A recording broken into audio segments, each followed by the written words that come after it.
السلام علیکم، میں یعقوب بلوچ، آپ دیکھ رہے ہو میرا یوٹیوب چینل یعقوب خان ٹیکنیکل سولر سسٹم۔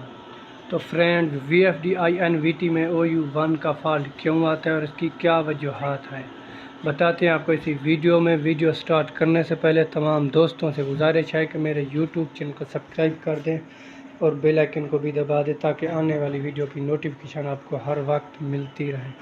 تو یہ آج تمام ذمہ دار آٹا چکی والے حضرات بہت پریشان ہیں، ان کی آٹا چکی پر OU1 کا فالٹ آ رہا ہے اور ان کی آٹا چکی بند ہے صبح سے لے کر ابھی تک۔ تو ہمارے رحیم خان علاقے میں بارشوں کا سلسلہ بھی جاری ہے اور باہر بہت سے بادل بنے ہوئے ہیں۔ جیسے ہی بادل بند کراتے ہیں تو ہماری آٹا چکی یہ OU1 کا فالٹ ہر وقت دیتی رہتی ہے۔ تو OU1 کی فالٹ کی وجہ یہ ہے کہ ہمارے سولر پینل سے وولٹیج آ رہے ہیں وہ بہت ہی زیادہ ہے، ہمارا کرنٹ بھی بہت زیادہ ہے اور پھر بھی OU1 کا فالٹ آ رہا ہے۔